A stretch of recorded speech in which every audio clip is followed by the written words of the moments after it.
All right, let's talk about a force you've literally known your whole life, but one that's still packed with mystery. Magnetism. It's the invisible power that sticks a grocery list to your fridge, sure, but it's also a fundamental force that helps shape the entire universe. So let's pull back the curtain on this amazing invisible force. It seems like such a simple question, doesn't it? I mean, we all know what a magnet does, but why does it do it? What is actually happening inside a seemingly boring piece of metal that gives it this incredible ability to push and pull on other things from a distance? That's the core question we're going to get to the bottom of today.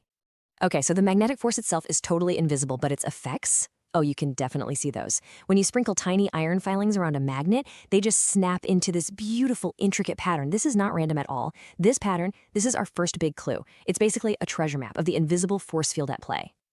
So how do we read that map? Well, to make sense of it, physicists came up with the idea of magnetic field lines. Just think of these lines as the rules of the road for magnetism. They tell us exactly how the magnetic force is going to behave at any given point in space. And these lines follow some very specific rules. You'll notice they always flow out from the North Pole and loop all the way back around into the South, forming these complete closed loops. Now, where the lines are really crowded together, like right at the poles, that's where the magnetic field is the strongest. And here's the big one. These lines can never, ever cross. If they did, the force would be trying to go in two different directions at once, and that's just physically impossible. So all this leads to a classic what-if question. We know that in electricity, you can have a positive charge just hanging out all by itself. So what if we tried to do the same thing with magnetism? If we take a bar magnet and just slice it right down the middle, can we finally isolate a North Pole from a South Pole? And the answer is nope, not gonna happen. You don't get one piece that's all north and another piece that's all south. You just get two brand new, slightly weaker magnets, and each one has its own north and south pole. No matter how many times you slice it, you're always gonna end up with a dipole, that pair of poles. Now, this isn't just a neat party trick. It's a fundamental law of the universe, and it's called Gauss's law for magnetism. In simple terms, what it really means is that for any imaginary bubble you could draw in space, the number of magnetic field lines going in will always equal the number of lines coming out. The net flow, or flux, is zero. And that's the ultimate proof that there are no magnetic monopoles, no lonely north or south poles out there to be the source of these field lines. So wait a second, this leaves us with an even deeper mystery. If there are no magnetic monopoles creating the field, then where does magnetism actually come from? What's the real engine driving this whole force? The answer is hiding in plain sight when you look at this comparison. On the left, that's the magnetic field of a standard bar magnet, just like we saw with the iron filings. On the right, that's the field created by a solenoid, which is just a fancy way of saying a coil of wire with an electric current running through it. Now look closely. They're identical. This is not a coincidence, folks. This is the answer. And here it is, the huge aha moment of magnetism.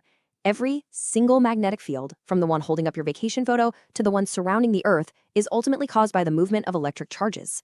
That bar magnet isn't magic. It's simply material where countless electrons are spinning and orbiting in just the right way to create tiny aligned electrical currents, and all of them add up to create one giant magnetic field.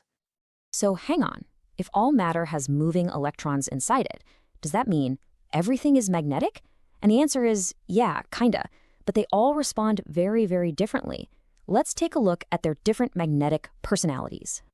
Basically, these responses fall into three main categories. You've got diamagnetism, paramagnetism, and ferromagnetism.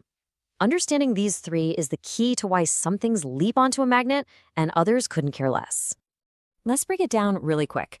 Ferromagnetic materials like iron and nickel, that's what we all think of as magnetic. They are strongly attracted to fields.